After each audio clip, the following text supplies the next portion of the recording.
para refletir sobre as nossas atitudes, sobre as nossas, além das atitudes, sobre nosso comportamento no dia a dia, né? Hoje, no Evangelho do Dia, a gente fala muito sobre as bem-aventuranças. No início do ano, a gente falou sobre elas no nosso encontro aqui, e é um momento de refletir sobre elas, né? Se a gente vem tentando buscar alcançar cada uma daquelas bem-aventuranças que Jesus deixou para a gente sentado naquele monte lá, conversando com uma multidão, né?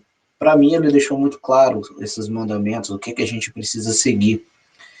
E é importante dizer que hoje, no dia de Todos os Santos, como vocês sabem, é um momento mais do que especial para a gente se preocupar com a nossa santidade, né? Nós, como cristãos, estamos prontos para seguir a vida de santos? Nós estamos aptos? O que a gente vem fazendo, né, para conseguirmos alcançar a nossa santidade? Esse é um dia que, além dos outros, ele traz muito, aflora bastante esse pensamento, essa questão da santidade. E pensando nisso, gente, eu gostaria que vocês hoje lessem com bastante atenção o Evangelho do dia, né, em relação a isso, e que vocês dessem uma análise, uma avaliação da vida de vocês, da vida das pessoas que convivem com vocês, a respeito do termo santidade. E para que a gente pudesse, no próximo encontro, falar um pouco sobre isso, até porque no dia 8 é o nosso último encontro, e eu queria que a gente fizesse mais um bate-papo sobre o que a gente vivenciou nesse ano, o que a gente trabalhou durante esse ano, e o momento que nós estamos vivendo, tá bom? E para começar esse nosso encontro, eu gostaria de pedir ao Espírito Santo que repousasse sobre cada um de nós, que nos fizesse colher o máximo de frutos possíveis sobre todo esse aprendizado que a gente vivenciou durante o ano. E para isso vamos começar com uma oração do Pai Nosso. Pai nosso, que estais no céu, santificado seja o vosso nome. Venha a nós o vosso reino, seja feita a vossa vontade, assim na terra como no céu. O pão nosso de cada dia nos dai hoje. Perdoai as nossas ofensas, assim como nós perdoamos a quem nos tem ofendido. E não nos deixeis cair em tentação, mas livrai-nos do mal. Amém. Estamos reunidos aqui em nome do Pai, do Filho e do Espírito Santo. Amém. Então tenhamos um excelente encontro. E para começar, eu gostaria de fazer uma pequena enquete. Como hoje é dia de Todos os Santos, vocês sabem me dizer quais são os padroeiros da nossa paróquia?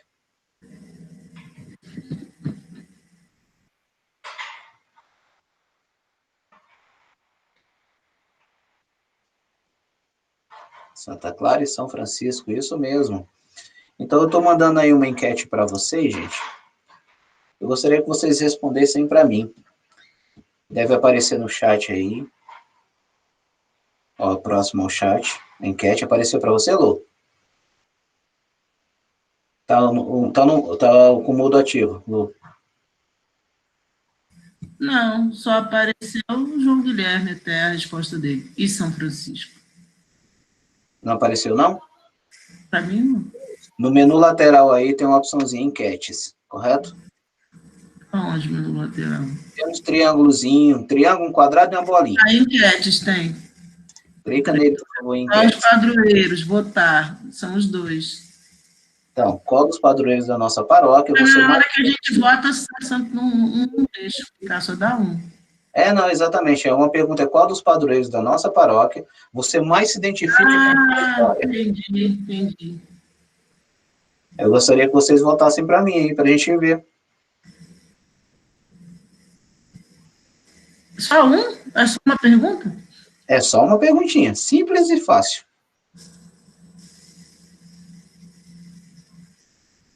Difícil.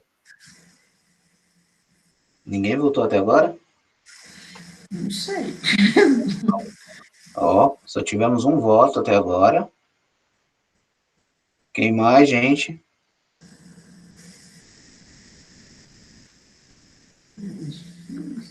Vocês conhecem a história? Giovana, é assim, no menu lateral onde fica o chat, lá em cima, tem uma opçãozinha que tem um quadradinho, uma bolinha e um triângulo. Você clica nele, aí tem a opção enquetes.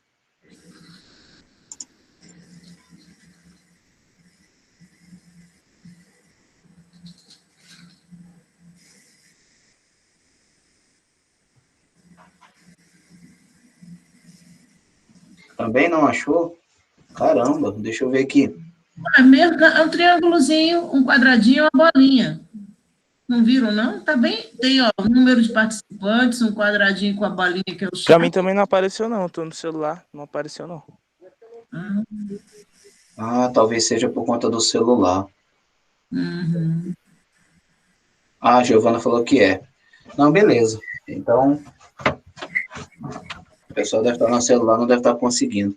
Porque normalmente tem 3 opções, né? A opção de quem é que está participando da reunião, tem a opção do chat e tem mais essa outra opção, que é de enquetes e perguntas e respostas. Uhum. Não aparece, então, para vocês, né? Que estão no celular. E cadê o resto? Que ninguém fala nada. Lazinho, cadê? Vocês estão que nem eu, que já não estão aguentando mais, hein? Vontade de ir embora. Ai, meu Deus do céu. Tá acabando já. Tá. Hoje tem jogo? Acho que tem, tô vendo. Hoje tem jogo do Flamengo e São Paulo.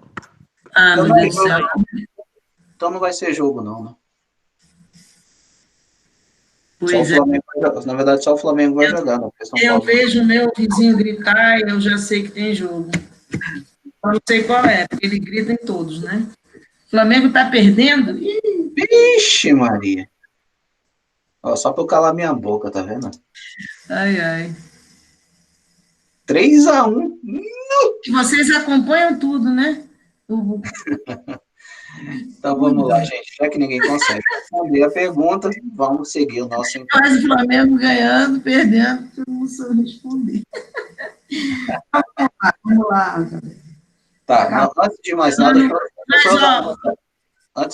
deixa eu só dar um recado rapidinho, antes que eu esqueça, tá? Vai lá. Vamos lá, nós já temos data do nosso sacramento, tá, gente? Já foi definido aí a data, nós teremos nosso retiro de Crisma no dia 17 de abril, e nós teremos o nosso sacramento da Crisma no dia 18 de abril, tá? Se vocês quiserem anotar, fiquem à vontade. Nossos encontros, como eu havia falado agora há pouco, o último encontro é no próximo domingo, por isso que eu queria que vocês fizessem essa avaliação, essa análise sobre tudo que a gente viveu neste ano, todos os nossos encontros, o que a gente teve de benefício, o que vocês acham que pode melhorar para o próximo ano. Seria bem interessante a gente ter essa avaliação de vocês aí neste último encontro online. Existe uma previsibilidade de retornarmos de forma presencial já no próximo ano. Isso aconteceria na segundo final de semana de fevereiro, tá? Isso aí é a data que nós temos previsto para retorno da catequese, desta vez já de forma presencial, até chegarmos nas datas de sacramento. Basicamente é isso que eu tenho para dar de notícia para vocês. Alguma dúvida? Em relação aos padrinhos. Eu lembro que a gente teve um encontro aqui que falamos bastante sobre quais são as obrigações quanto padrinho de Crisma, do sacramento de Crisma. E é importante que vocês não deixem para a última hora, tá, pessoal? Comecem a avaliar desde cedo quem são as pessoas que estão aptas a serem seus padrinhos, madrinhas de Crisma. É importante que sejam pessoas que vivam a vida cristã, né, e que, de certa forma, possam ajudar vocês nesse crescimento espiritual, tá bom? Lu, agora sim, com você. Vamos lá, vamos lá. Então, a gente parou em Moisés. Eles vão entrar na Terra Prometida. Eles entram na Terra Prometida, não é? Lá que lembro que Moisés, eu falei que ali se estabelece o código da aliança com Moisés e ser menor de idade. Tem que botar, padrinho pode ter 16 anos, tem que botar tirar uma foto do direito canônico, lá daquelas páginas de pais e padrinhos, e botar no Zap, eu acho bom, Jailson, sobre os pais e padrinhos. Está bem no código, aí não tem dúvida. Ele pode ter de 16 anos para cima. Tem que ser casado, não pode ser uma pessoa que vive com a outra sem ter casado. Normalmente é um só, de Cristo é um, não são dois. Pode ser homem ou mulher. O que mais? Jailson disse. E que seja católico, né? Então, eu não sei, porque eu já perguntei, mas pode ser minha avó? Pode ser avó. Não pode ser solteiro? Pode ser solteiro. Não pode ser viver junto com alguém, sem ter se casado. Pode ser solteiro. O que mais vocês querem saber dos padrinhos? Pode ser a avó. Geralmente a avó é quem batiza, às vezes, né? A gente tem a avó como madrinha de batismo. Pode ser o que foi de batismo. Só que no batismo, geralmente, são dois, né? Não sei se são duas pessoas, tem essa coisa de duas pessoas. Mas na crisma pode até ser dois, mas normalmente é um só. Tá bem, gente. O que mais vocês querem saber? Mais alguma dúvida? Nada? Então, vamos lá. Então, aí, o que eu estava falando para vocês é que nós paramos lá em Moisés, quando ele entra que ele vai conduzir, ele não vai entrar na Terra Santa, mas ele vai na Terra Prometida, mas ele vai conduzir até a entrada da Terra Prometida. E ele vai dar para eles, Deus dá para Moisés, que passa para eles, os 10 mandamentos e o Código da Aliança. Ele demorou muito lá em cima, conversando com Deus, ele sobe um monte para conversar com Deus, e como estava demorando, eles acharam que ele não ia descer mais, que tinha alguma coisa acontecido com ele, e começam a adorar um bezerro de ouro, que é uma idolatria. É a história do bezerro de ouro, que eles começam a adorar porque Moisés está demorando a descer, e quando Moisés vê aquilo e desce, ele fica horrorizado com aquilo que ele está vendo ali. Mas Deus, como é que se diz? Perdoa e ainda assim dá o Código da Aliança e os 10 mandamentos. E aí eles vão para a Terra Prometida, Moisés não entra, e eles na Terra Prometida, quem está com eles? Sempre tem alguém com eles. Os profetas. Tem os profetas, quando vocês leem a Bíblia, tem os profetas divididos, né, dependendo da época que eles vão viver. São vários profetas,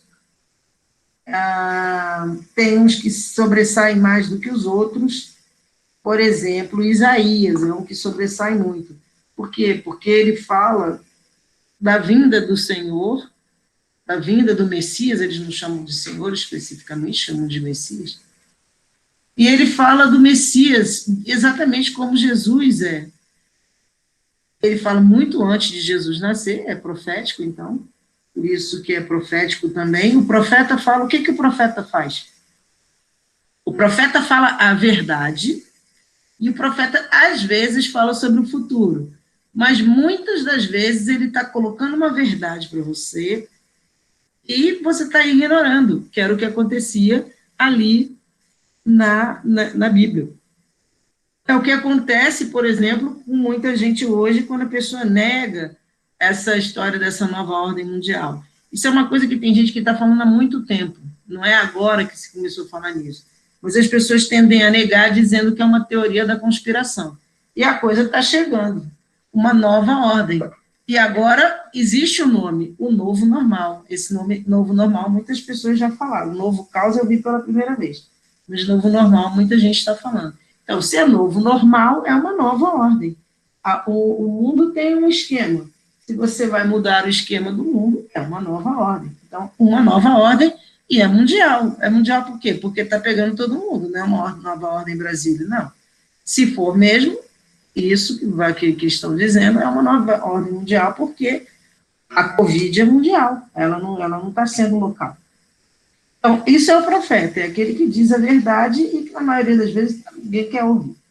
E tem vários profetas, né, como eu disse para vocês, sendo que o último profeta será João Batista, já no Novo Testamento.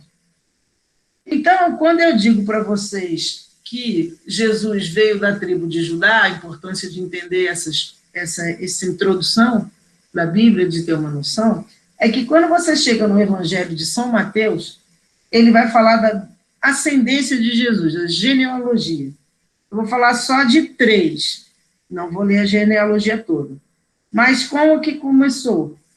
Como começa, então, a história de salvação? Eu falei para vocês, Deus vai escolher um homem, Abraão. Então, começa. Abraão gerou Isaac. Aí, lembra que eu falei para vocês que Abraão teve 2 filhos, um filho é Ismael, outro filho é Isaac, e Ismael dá origem ao povo árabe. Por isso que Abraão também é benquisto perante ao mundo árabe. É benquisto perante ao mundo católico. E é benquisto perante aos judeus, porque ele gera aquele que é o filho da promessa, que é Isaac. Isaac gerou Jacó. E eu falei para vocês que Isaac teve 2 filhos, Esaú e Jacó. São gêmeos, e que Esaú vem de primogênito, ele é o primeiro, Esaú, que deveria então ser, vamos dizer assim, o que chamaria mais atenção, mas ele vendeu a primogenitura, que é o primogênito é o primeiro. Por um prato de lentilhas, é uma história bíblica. Então, quem vai sobressair é Jacó. Então, você tem os patriarcas aqui já em Mateus. Abraão gerou Isaac, Isaac gerou Jacó. Abraão, Isaac e Jacó, que a gente chama de os patriarcas. Jacó teve 12 filhos, e eu contei a história de um deles, que é José, que é aquele que foi jogado na cisterna, no buraco, e ele teve um outro filho, ele teve 12, um deles se chama Judá, um dos filhos de Jacó, que é de onde vai sair Jesus. Genealogia de Jesus, Jesus sai da tribo de Judá. São 12 tribos, quando Jacó morre, divide entre os seus filhos, e entre os filhos há Judá, que é uma tribo, de onde Jesus vai sair.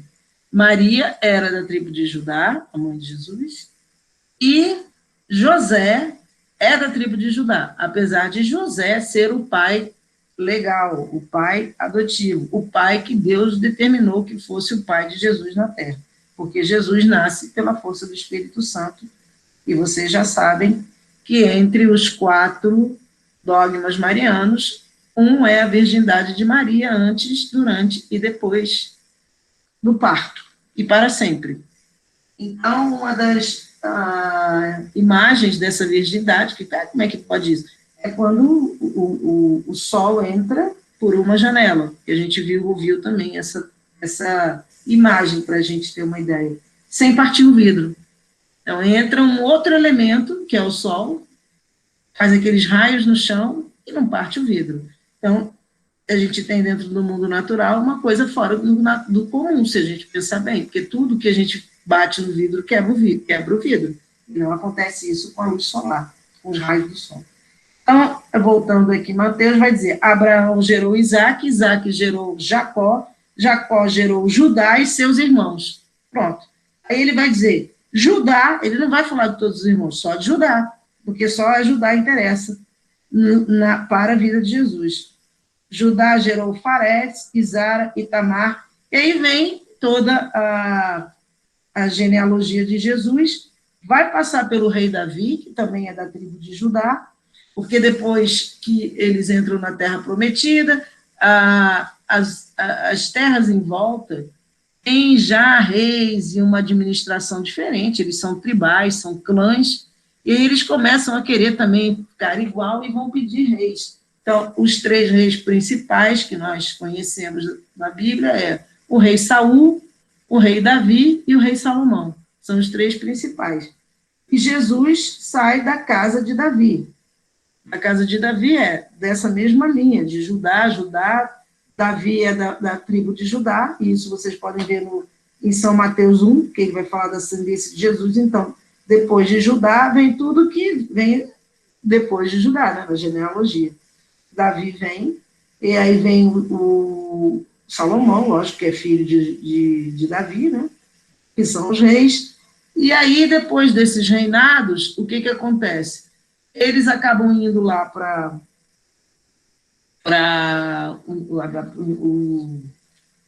escravidão na Babilônia. Não tem um nome, né? É escravidão. É escravidão, mas dá outro nome. Enfim. E aí, esses profetas é que vão recuperar a fé, porque eles vão ficar escravos mesmo na Babilônia, e isso é terrível para eles. Perderam tudo, a terra não existe mais, a terra de onde eles estavam, né, que é a terra prometida, é tomada pelos babilônios, também tem a questão de Nabucodonosor. Então, existe, Deus suscita, que é como a Bíblia diz, profetas para ajudarem a eles nesta recuperação, não só da fé, como também da terra. E não só nem é a recuperação, alguns vão recuperar a fé, outros não, e outros nunca perderam a fé. É a gente que nunca perdeu a fé, a gente que perde e volta, e a gente que perde e não volta nunca mais. Assim somos nós. Então,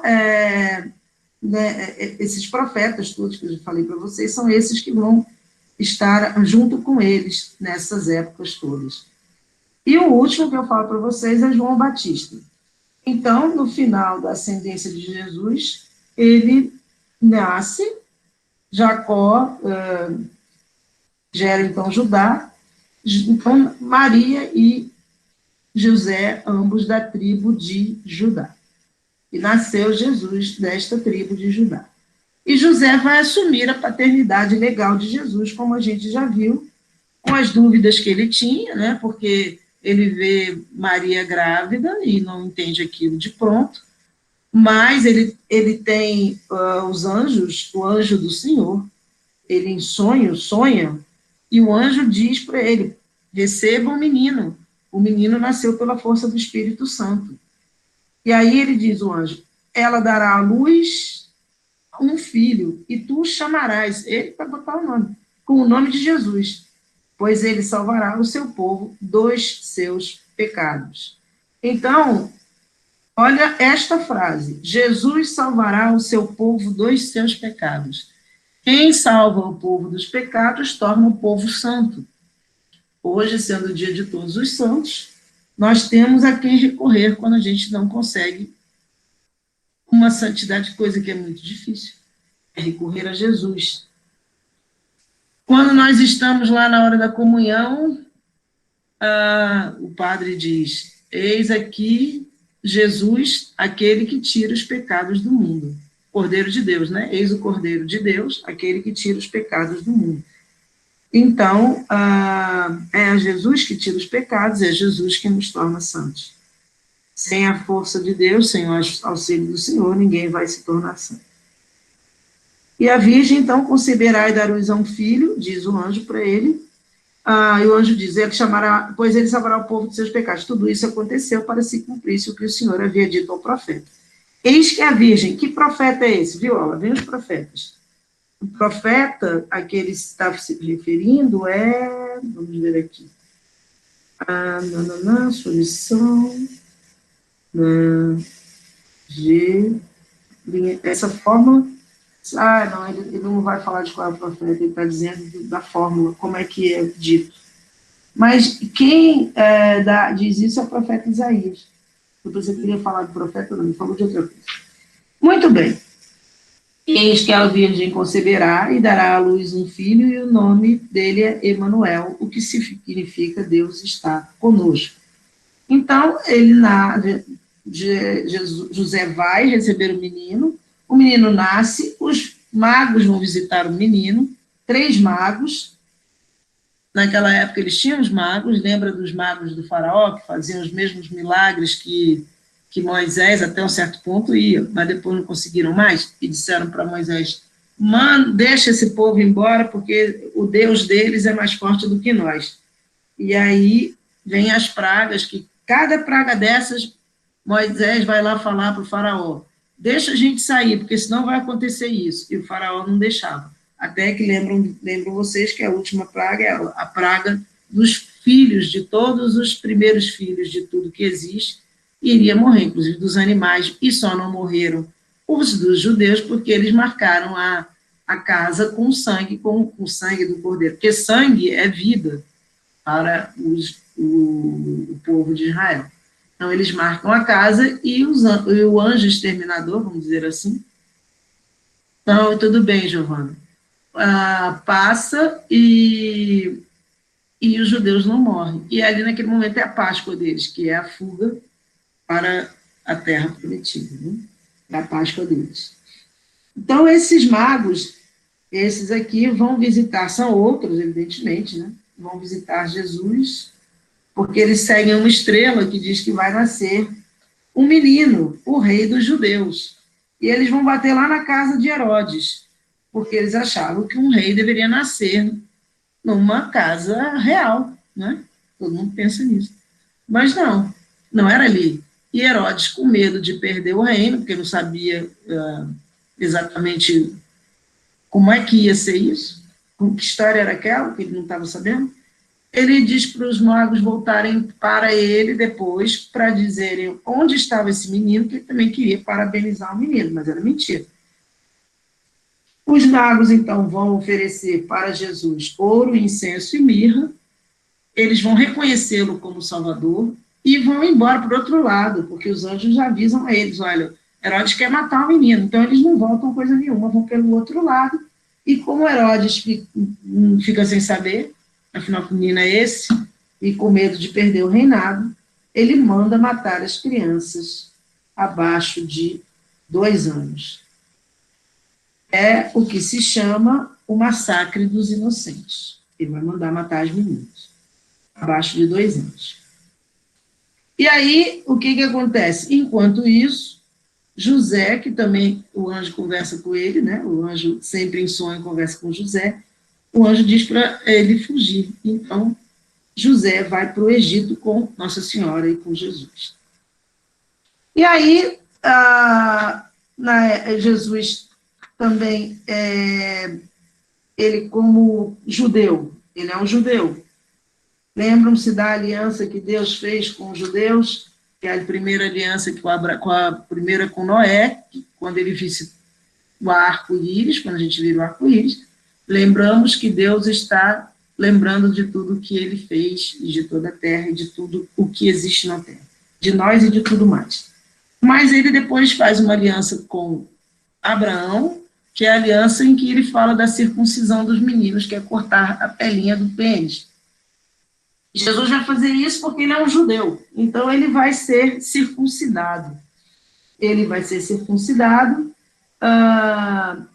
Maria vai ter esse filho, pela força do Espírito Santo, vai haver a circuncisão, ela vai levar o menino para conhecer o primeiro encontro dele com Deus, na sua humanidade, né? O pai, o primeiro encontro com o pai dele, o verdadeiro pai, né, dele, que é Deus, e ela vai levar ele pequenininho para esse encontro com Deus.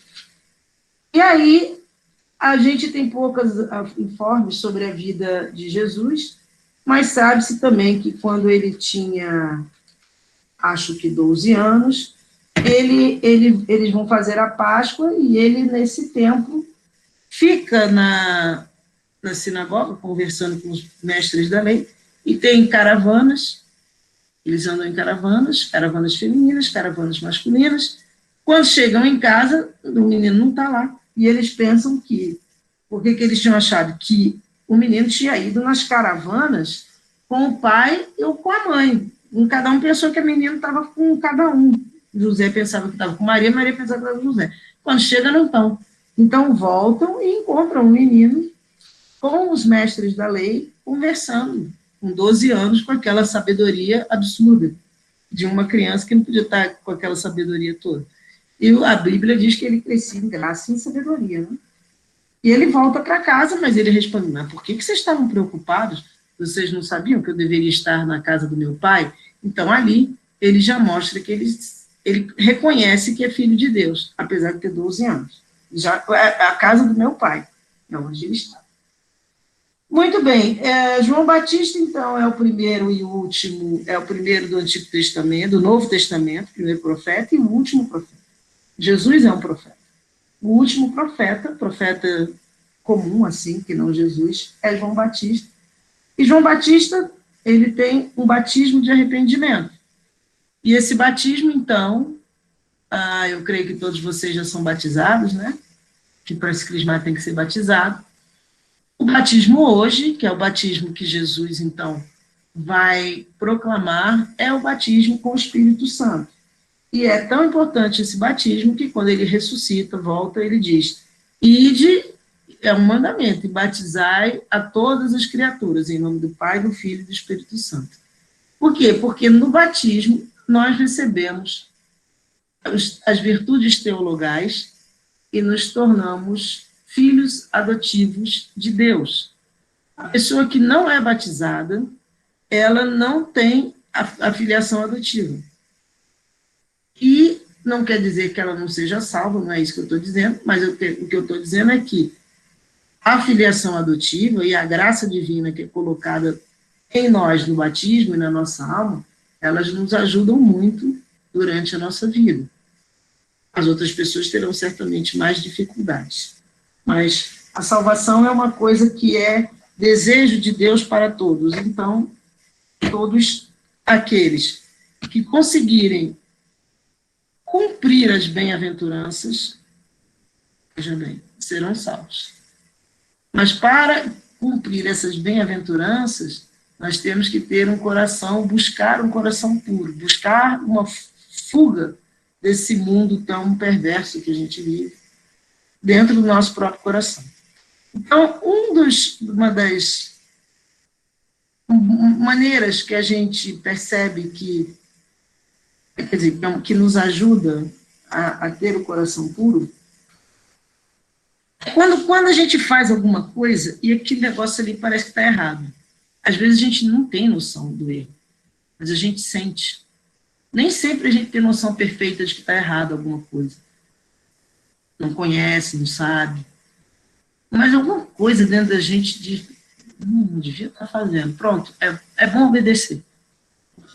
Por quê? Porque a gente, primeiro que vocês todos são batizados.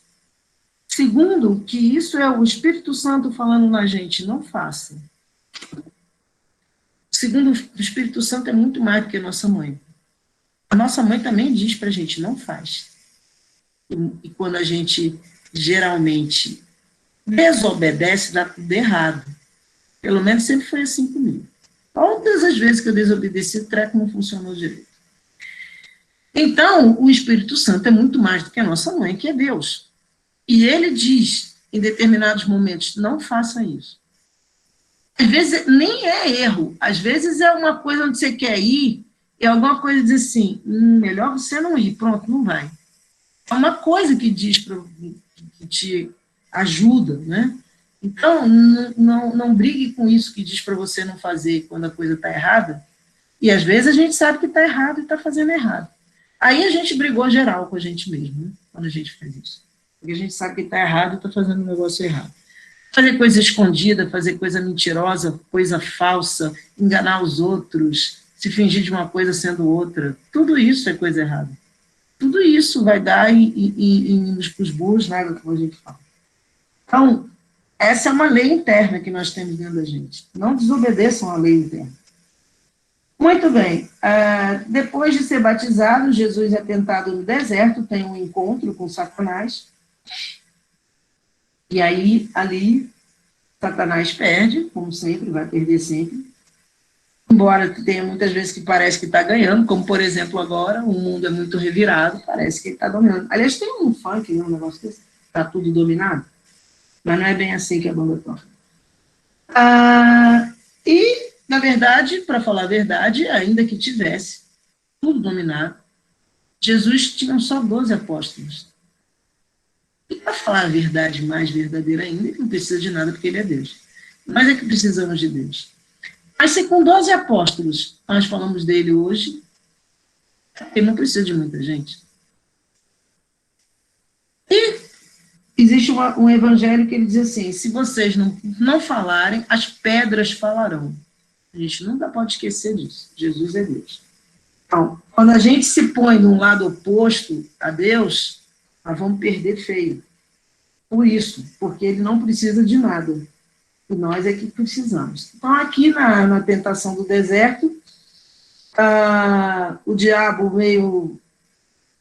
meio atrapalhado, não sabe exatamente se ele não é filho de Deus, porque ele começa com essa conversa se és filho de Deus, se és filho de Deus.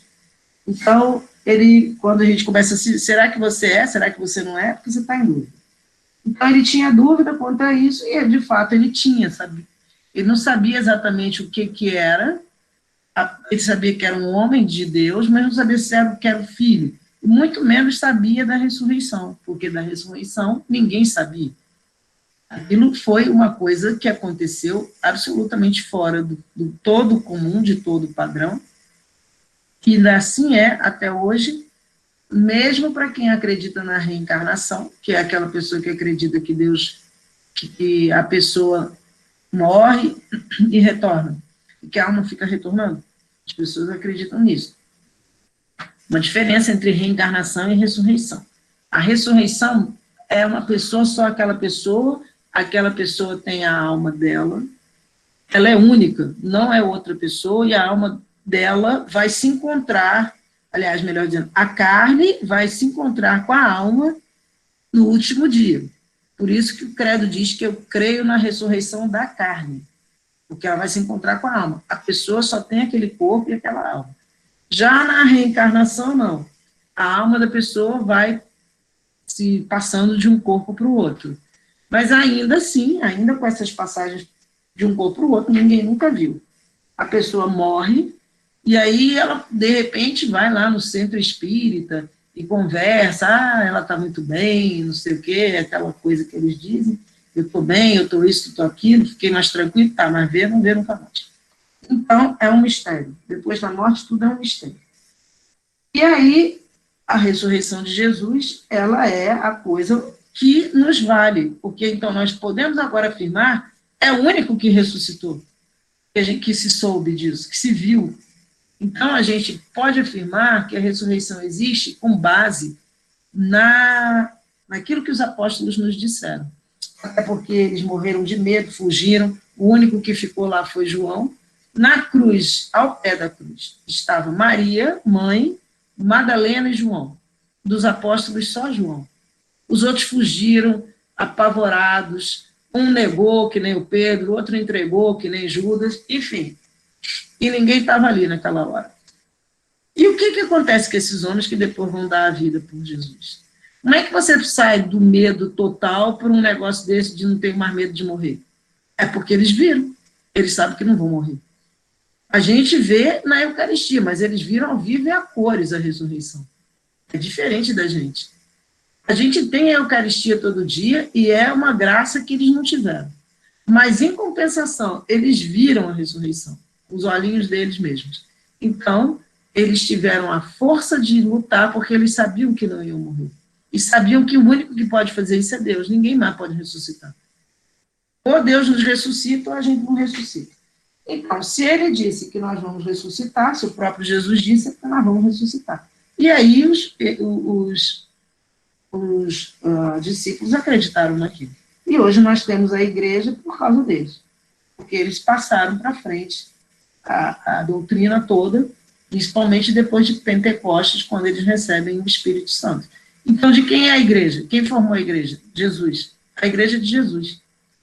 E ela é formada por esses apóstolos, homens. Por isso que a igreja segue esse padrão masculino. Não tem mulheres neste sentido de apóstolos, mas tem mulheres que são importantes, como as freiras, porque tinham mulheres que seguiam Jesus. E Deus fez de uma forma tal que depois dele, na hierarquia, você tem a hierarquia trinitária, claro, né, a Trindade, Deus Pai, Deus Filho e Deus Espírito Santo, e a segunda que vem abaixo é a mulher, que é a mãe, Nossa Senhora. Então, quando as mulheres começam a reclamar, eu acho que elas não têm do que reclamar, porque a voz da mãe, a voz da mãe, ao escutar a voz da mãe, Jesus obedece. Aí ele obedeceu nas bodas de Canaã, que foi um momento em que havia um casamento e que acabou o vinho, e a mãe pede para ele fazer o vinho.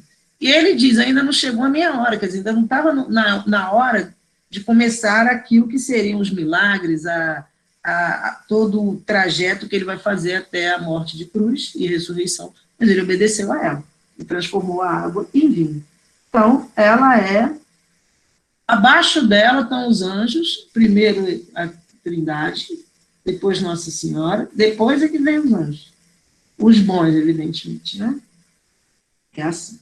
Então, esse discurso do Sermão da Montanha, que hoje abre o dia dos santos, de todos os santos, que é o Sermão da Montanha, a gente já passou pelo Sermão da Montanha, e nós já seremos santos no cumprimento do Sermão da Montanha. Por quê? Porque o Sermão da Montanha, nós temos os 10 mandamentos, né? Mas o Sermão da Montanha é a maneira como nós vamos cumprir os 10 mandamentos. Os 10 mandamentos a gente não cumpre porque são obrigações, porque são mandamentos. A gente só consegue cumprir os mandamentos quando a gente os percebe como razão da nossa vida. E aí, a partir do momento em que eu entendo isso, eu começo a amar a Deus. Eu só vou começar a amar a Deus assim, se eu me colocar ali dentro daqueles mandamentos e perguntar a mim mesmo se eu queria que alguém me tratasse ao contrário daquilo que está escrito ali. Eu, como pai e como mãe, eu quero ser insultado pelos meus filhos, colocado lá no asilo, largado lá em qualquer buraco, quando ficar velho, ou eu quero que me honrem? Eu quero que estejam comigo até o fim dos meus dias. O que eu quero? Muitos largam os pais nos asilos e nunca mais vão visitar, ainda por cima. Ficam lá, que morram para lá, chega, já está velho, chega disso. Será que é isso que os pais querem? Só pais podem responder. Mas vocês serão pais. Será que seria isso que vocês queriam? Agora, se não querem, também tem que respeitar os filhos, tratá-los com amor, com cordialidade, principalmente com amor. Mas ter paciência com as crianças e explicar direitinho para eles por que não podem fazer, por que pode fazer, em diálogo com os filhos. Depois, não matarás. Meu Deus, essa então, será que alguém quer aqui ser assassinado? Acho que não, né? Ou quer chegar num ponto de loucura e se suicidar? Acho que também não. Então, nós temos que colocar a gente lá dentro. Será que eu quero que alguém me traia? Eu, apaixonado por uma pessoa, me doando para ela com todo o meu carinho e amor, e aí, de repente, eu descubro uma traição. Será que é isso que eu quero para mim? Vocês vão responder. Isso tudo vocês podem responder. Vocês querem que alguém assassine vocês, se vocês querem mesmo, estou enlouquecido, vou me suicidar e cometer o ato, será que vocês queriam que acontecesse isso? Não, nem eu comigo. Ou uma traição, ou alguém que roube nossas coisas, coloquem-se dentro dos mandamentos e aí vocês respondem. Se aquilo faz sentido, é porque está certo. Será que, imagina vocês na aula, digamos que suma alguma coisa da mochila de alguém lá, dos alunos, que vocês estão lá na sala, e aí viram o dedo, foi ela que pegou, foi ele que pegou, e vocês não pegaram nada. Imagina isso. Foi porque eu vi, aí catuca tua bolsa, não acha nada, não está na bolsa, porque escondeu em algum lugar, e aí começa aquilo. E vocês vão parar na diretoria, e isso é o quê? Um falso testemunho, vocês não fizeram nada disso. Imagina. Querem isso? Não. Gente invejosa do lado de vocês, com inveja da sua vida, com inveja das suas coisas, com inveja da sua beleza, com inveja da sua sabedoria, com inveja disso, com inveja daquilo. Vocês querem isso do lado? Não. Então, os mandamentos estão certos. Então, quando a gente diz que não estão, é porque a gente está querendo... A gente que está agindo daquela forma. Eu é que sou invejosa, e eu começo a dizer, não tem nada a ver isso, eu não me incomodo. Então, é porque eu sou invejosa. Não tem nada a ver se me botarem, se me traírem. Mentira, ninguém suporta mentira. Ninguém suporta traição. Então, isso é a maneira como a gente encara os mandamentos. Só que, às vezes, nós fazemos alguns deles, nós mesmos. E aí, nós temos um problema, porque cada vez que a gente faz um negócio desse, a gente cai no pecado mortal. Mas a igreja tem as confissões. E no dia que, como a igreja anda fechando, não tem, não vai, não consegue ir, vocês fazem a confissão particular dentro de vocês mesmos, peçam desculpas a Deus. Agora, dentro o Sermão da Montanha é o sermão do amor. Para eu cumprir tudo isso, eu tenho que amar as pessoas. Eu não consigo cumprir se eu tiver ódio no coração. Se eu tiver ódio no coração, eu vou soltar chispa para tudo quanto é lado. Então, assim, é a maneira de se cumprir, é a maneira que vocês vão ter lendo os 10 mandamentos. Leiam lá, vão lá e leiam, e se perguntem a vocês mesmos se isso está fazendo sentido para vocês. Se não, se tiver, se vocês gostariam, pensem bem, se vocês gostariam de ficar para lá e para cá na vida, ficar pulando de galho em galho com pessoas, e um monte de gente, por exemplo, porque a gente, na verdade, quando gosta de alguém, é muito difícil, não é uma coisa fácil, não. A gente tem interesse por umas pessoas, acha bonitinho, não sei o quê, mas gostar é outra história. Gostar é uma coisa profunda. Então, muitas vezes, esse amor durante a vida, ele é desfeito pela outra pessoa e é um sofrimento para a gente. Mas isso não quer dizer que a gente tem que ficar para lá e para cá com um monte de gente. A gente não é feliz assim. Isso é uma ilusão de que a gente vai ser feliz para lá e para cá, ou de que a gente vai ser feliz sozinho. Até o cancioneiro popular já diz que é impossível ser feliz sozinho. É uma música antiga, hoje não sei como é que são as músicas, mas é uma música bem bonitinha, que era uma música de novela, se eu não me engano, é de Tom Jobim. Aí ele dizia, vou te contar, meus olhos já não podem crer, coisas que só o coração pode entender. Fundamental é mesmo o amor, é impossível ser feliz sozinho. Fundamental é mesmo o amor, é impossível ser feliz sozinho.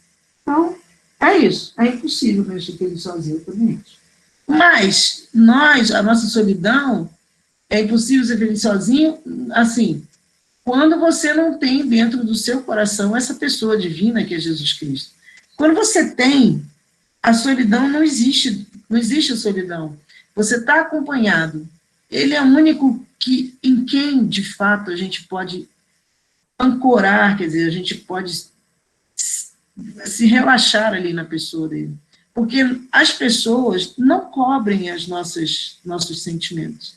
A gente não pode esperar que os outros façam tudo que a gente quer, não é assim. Nem a gente faz tudo que os outros querem. Vou avançar mais um pouquinho, porque a gente começou 5h30. Já está acabando. Muito bem. Eu achei a música aqui, se você quiser. É bonitinha, né? Põe aí, vamos ouvir música agora. Põe aí, Jesus. Poxa, um pouco de diferença. A gente está sempre falando de igreja, vamos botar o pop. Olha, um minutinho, que ele está passando os anúncios, que aqui. A Jailson conhece essa música, não conhece, Jailson? Conheço. É da minha época.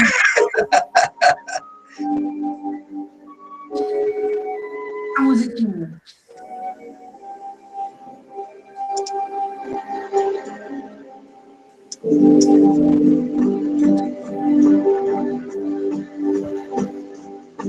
Vou te contar. Os olhos já não podem ver coisas que só o coração pode entender. Fundamental é mesmo o amor, é impossível ser feliz sozinho. O resto é que eu não sei contar. São coisas lindas que eu tenho pra te dar. Fundamental é mesmo o amor, é impossível ser feliz sozinho. É isso aí. É bem legal. Quando a gente vê presencial, a gente faz umas coisas assim, porque isso é a nossa vida, né? A nossa vida de igreja também tem que ser fora da igreja, que eu quero dizer. A gente leva essa nossa... a nossa fé para os outros lugares, mas nos outros lugares são bares, são festinhas, tudo isso, são os outros lugares. Então, a gente ser feliz sozinho. mas tem essa presença divina que nos acompanha, e que digo para vocês de novo, é a única em que a gente pode se ancorar, quer dizer, em que a gente pode descansar, em que a gente pode repousar, como disse no início o Jailson, porque a gente não pode esperar que os outros vão fazer tudo pela gente, porque às vezes os outros não têm nem a capacidade. Nós só podemos esperar de cada um o que cada um pode dar. Então, às vezes a gente namora, casa e tal, e às vezes não dá certo, porque a gente fica esperando que o outro faça coisa que ele não tem como fazer, não é da natureza dele, ele nunca fez aquilo, isso é uma coisa, mas ele podia fazer. Mas não faz parte dele. Aquela pessoa tem que ser respeitada do jeito que ela é. Assim como eu também não consigo fazer muitas coisas que o outro quer de mim. Então, a gente não pode... essas coisas, para viver bem, a gente tem que ter em mente. Pode ficar pedindo o que não pode fazer. Ou, assim, às vezes os outros se divertem com alguma coisa e a gente quer podar a pessoa, também não dá certo. A gente tem que deixar a pessoa ser como ela é. A gente não conheceu ela daquele jeito, e não foi por aquela pessoa que a gente se apaixonou, daquela maneira. Então, não pode ter depois querer mudar a pessoa. Ela é assim. E tem que olhar muito bem, porque às vezes você se apaixona por uma bobagem. E aí você vai olhar, você tem que olhar, eu aguento isso na minha vida toda? Às vezes é uma porqueira. Ó, o Jailson já botou lá verdinho. Fala, Jailson. Não, botei não. Não, eu pensei que você ia falar. Mas não é isso mesmo que eu estou falando? É isso mesmo. Você tem que casar. Quando você vai casar, você tem que observar muito bem.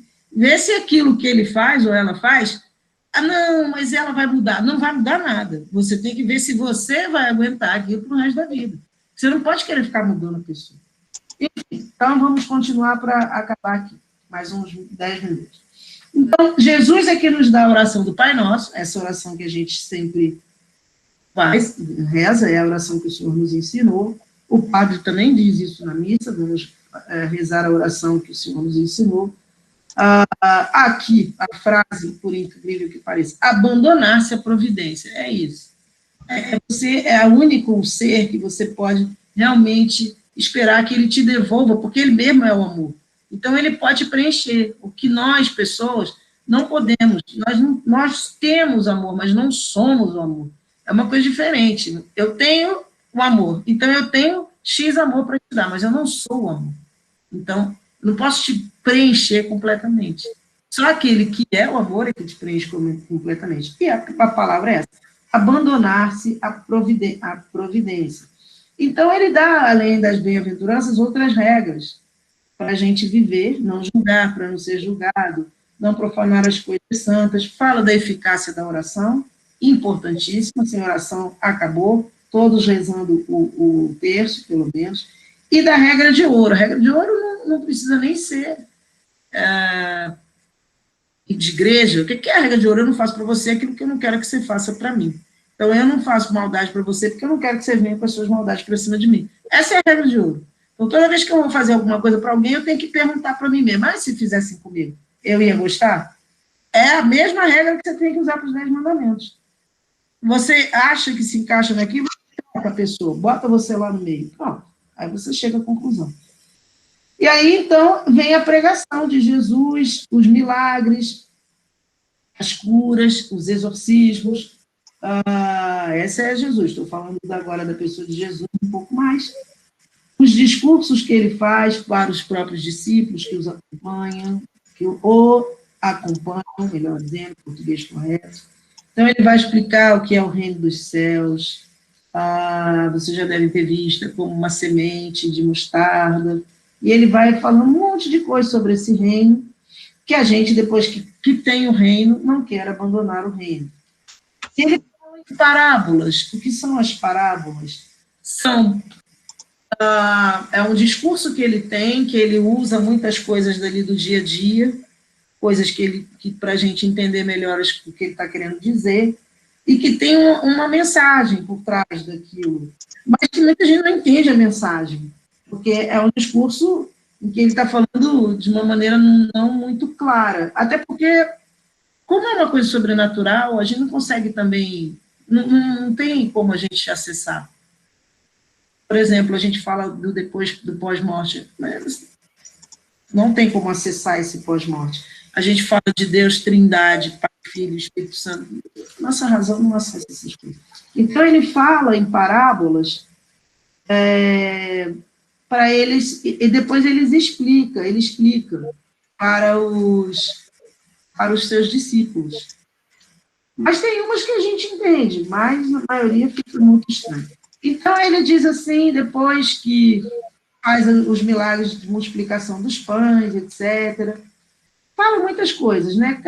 Cada um dos evangelistas traz para a gente situações semelhantes e situações em que eles mesmos perceberam alguma coisa diferente, eles colocam ali. Então, esses evangelhos, 3, são chamados sinóticos. O que é o sinótico? Sobre a mesma ótica. Eles têm a mesma ótica, a ótica da história de Jesus. Então, eles contam as histórias de Jesus, que são o Mateus, o Lucas e o Marcos, as histórias de Jesus. Quando chega no João, ele é considerado um evangelho teológico. Esse teológico já não é baseado exatamente nas histórias de Jesus, mas na mensagem da teologia, da doutrina de Jesus. Então, ele vai explicar, por exemplo, quando eles não entendiam. Por exemplo, tem um momento em que ele diz assim para Herodes, coisa que ele para não entender. Diga a essa raposa, que era Herodes, que eu vou fazer tal coisa no segundo dia, e no terceiro eu morrerei, e depois ressuscito. Como assim, terceiro morrerei? 1, 2, 3. Então, eles não entendiam direito o que ele dizia. Tanto não entendiam direito que eles fugiram na hora da ressurreição. Se eles tivessem entendido direitinho, eles não teriam fugido. Então, depois nós vamos ter, no final da maioria dos evangelhos, a paixão e a ressurreição. A paixão, que é o sofrimento de Jesus, que ele faz, que ele abraça esse sofrimento por vontade própria. Ninguém mandou ele fazer isso. Ele é Deus, ele fez porque ele quis. Então, vocês lendo, vocês veem que tem a morte e a ressurreição.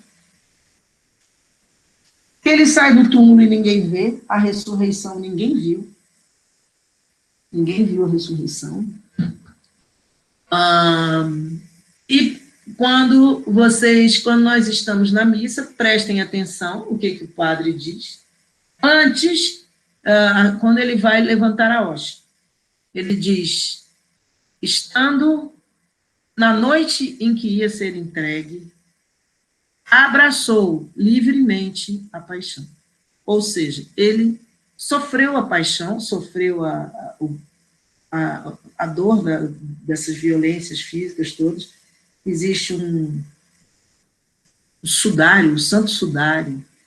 O santo sudário era o pano que acharam com marcas, com mais de 800 marcas, e com a face, com a sagrada face de Jesus. E a maioria entende que aquele pano foi o pano que cobriu o corpo de Jesus. E tem a imagem da face dele. E ele abraça livremente a paixão. A paixão significa o sofrimento. Não é bem apaixonado, como a gente está acostumado a falar, estou apaixonado. Não, é o sofrimento de Jesus. Abraçando livremente a paixão, ele tomou o pão, deu graças, e aí ele fala o quê? Da nova e eterna aliança. Esse é o meu corpo que será entregue por vós, e o meu sangue, que será derramado por vós e por todos, para a remissão dos pecados. Este é o sangue da nova e eterna aliança. Então, essa aliança que começou com Noé, que Deus veio fazendo, com Abraão, da circuncisão, com Davi, ele fez uma aliança com Davi. E, no final das contas, essas alianças todas são alianças que primeiro é com o mundo inteiro, depois é com o homem, depois é com aquele povo, e vai indo até que ele diz que é uma nova e eterna, para sempre, uma nova e eterna aliança, para a remissão dos pecados de todos os homens. Então, essa é uma mini ligação entre o Evangelho Antigo, o Antigo Testamento, e o Novo Testamento, que eu queria que vocês tivessem uma noção para entenderem mais ou menos quando vão à missa. Os salmos fazem parte do Antigo Testamento, sempre tem os salmos, não é? No geral, durante a semana, nós temos a leitura do Antigo Testamento, nós temos sempre aquele primeiro perdão inicial, um ato de contrição, que pode ser por música, missa, agora eu tô falando. Pode ser por música, ou pode ser o próprio ato, que diz que o ato de contrição, que a gente peca por pensamentos, palavras, atos de omissões, e aí o padre fala, Senhor, escutar, tem de piedade de nós, Cristo tem de piedade de nós, e depois nós vamos para a leitura, né? Oremos e vamos para a leitura. Geralmente, durante a semana, em tempo comum, como a gente chama, é uma leitura do Antigo Testamento e depois um salmo, ambos são do Antigo Testamento, tanto a leitura do Antigo quanto o salmo. Depois vem o Evangelho, o padre faz a homilia, e aí é essa parte que não falta em nenhuma missa, que é a consagração. Depois da consagração, nós pedimos, o padre pede pelas igrejas, pelas pessoas que já morreram, enfim, vai fazendo os pedidos e vai chegar no Pai Nosso, e depois do Pai Nosso a gente toma a hóstia, né? Antigamente, quando a gente podia se abraçar, tinha um abraço da paz, agora ninguém se abraça mais, então depois vem a comunhão e encerra-se a missa. E essa aliança, que é a eterna aliança, ela começa, então, lá no Antigo Testamento. Quando chega no domingo, tem mais, a missa é mais longa. Por quê? Porque é o dia da ressurreição. É o dia que a igreja diz, olha, todo mundo tem que ir à missa. É domingo. Então, no geral, no domingo, o que a gente tem? As mesmas coisas de início, o ato de contrição, aí a gente fala, Senhor, escutai a nossa Senhor, tem de piedade de nós, etc., e vai para as leituras.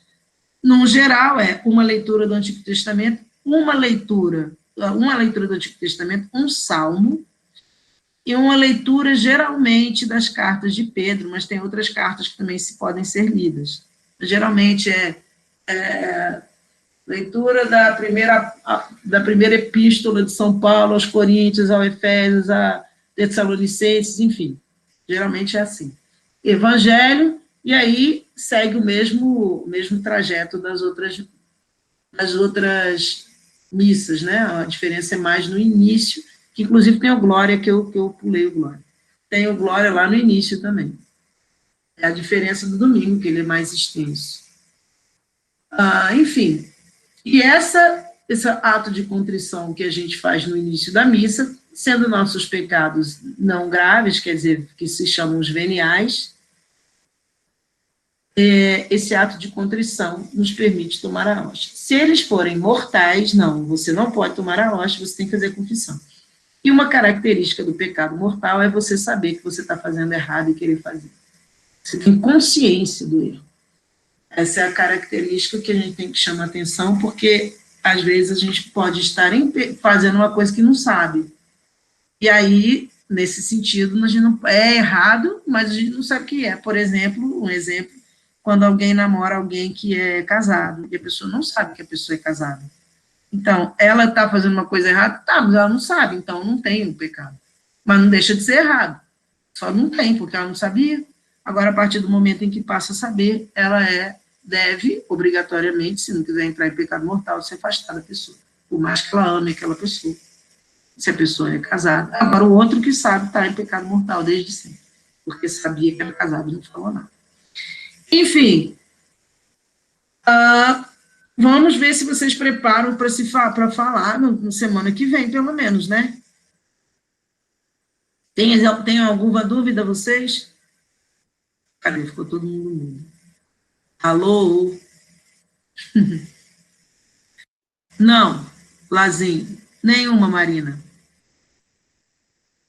E agora? O resto está vendo futebol. Sumiu todo mundo. Ana Luísa já até saiu da reunião, segundo consta ali. Voltou. Está caindo, então. Ai, cadê? Só 2 responderam, cadê o resto? Vai, filho. Jailson, você estava de blusa amarela? Agora eu tô saindo daqui a pouco. Você não estava com essa roupa nada? Eu estava com a camisa da catequese. Vamos ver, já terminei, Jailson. Nenhuma também, tranquilo. Eu quero ver vocês botarem a cara lá na semana que vem para falar conosco. É importante. Pelo menos no último dia, né, gente? Vai deixar a gente falando sozinho. Que é, Marina? Você se produz, porque vocês dizem que vocês não põem a cara para fora porque estão feiosos. Então, faça o favor, se pintem, põem batom. Eu não faço nada disso, a mesma cara de sempre. É a pintura. Então, vocês se produzem para aparecer na telinha. É isso aí. Aparecer no canal Catequese. É, tudo quietinho. Ai, meu Deus. Faz parte. Então, pessoal, alguém tem mais alguma coisa para falar com a gente? Alguém quer fazer a nossa oração final de hoje? Alguém se habilita a fazer nossa oração final? Pedir por alguém especial, por alguma coisa que está para acontecer ou que já aconteceu, né? Aí a Beatriz apareceu aqui, agora que eu estou vendo a Beatriz. Ela voltou? Voltou, né? Porque ela tinha sumido, a Beatriz. Deu uma subida, mas tá aí, ó. Beatriz Agora apareceu. tá a Beatriz aí.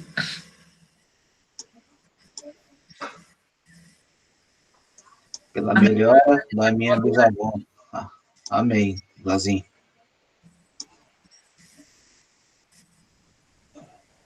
Pode fazer na próxima. Quero ver vocês fazerem alguma coisa na próxima. Disse que só. Claro, Giovana, tranquilo. Qual das Giovanas que falaram? Foi das duas São Pereira, eu tô.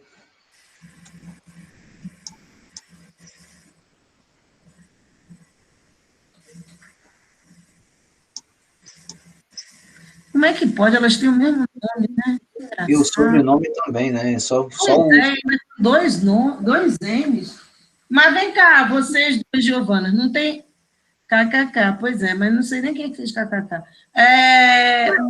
Não tem mesmo esse nome, é pequenininho assim, não tem alguma outra coisa? É esse mesmo, só isso? Se eu não me engano, a Giovana Pereira da Neurentes tem um sobrinho, né? No final, eu acho que é sobrinho. Ah, então já faz a diferença. Mas aqui pra gente não aparece, né? E a gente fica assim. Não, pra gente não. Da Silva, o meu completo. Não, Tá. Da Silva, então, outro. um é Sobral e outro é Silva. Porque a Beleza, gente não sabe. eu achava que era sobrinho, Giovana. Tá certo, é Sobral. Peguei o Pereira da minha mãe. Show de bola, gente. É Então, engraçado. vamos fazer nossa oração final, né? Agradecer a Deus por mais esse encontro.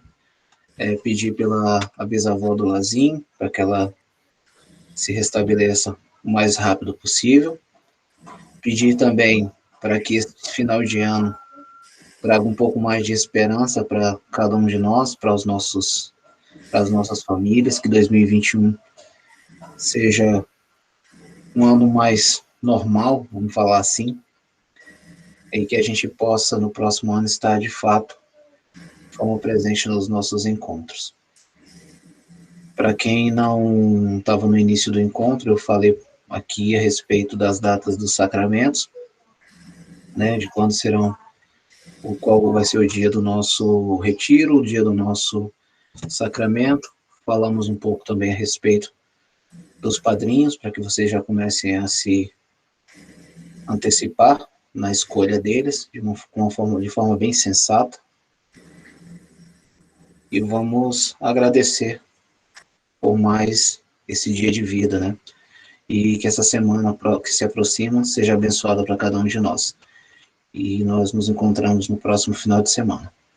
Encerramos com uma Ave Maria. Ave Maria, cheia de graça, o Senhor é convosco. Bendita sois vós entre as mulheres, bendito é o fruto do vosso ventre, Jesus. Santa Maria, Mãe de Deus, rogai por nós, pecadores, agora e na hora de nossa morte. Amém. Estivemos reunidos aqui em nome do Pai, do Filho e do Espírito Santo. Amém. Tenhamos todos uma excelente semana.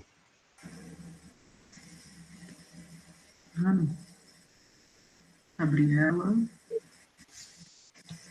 Tchau, Maria. Tchau. Tchau, gente. Bom final de semana, boa semana para vocês. E um ótimo feriado, né? Yes.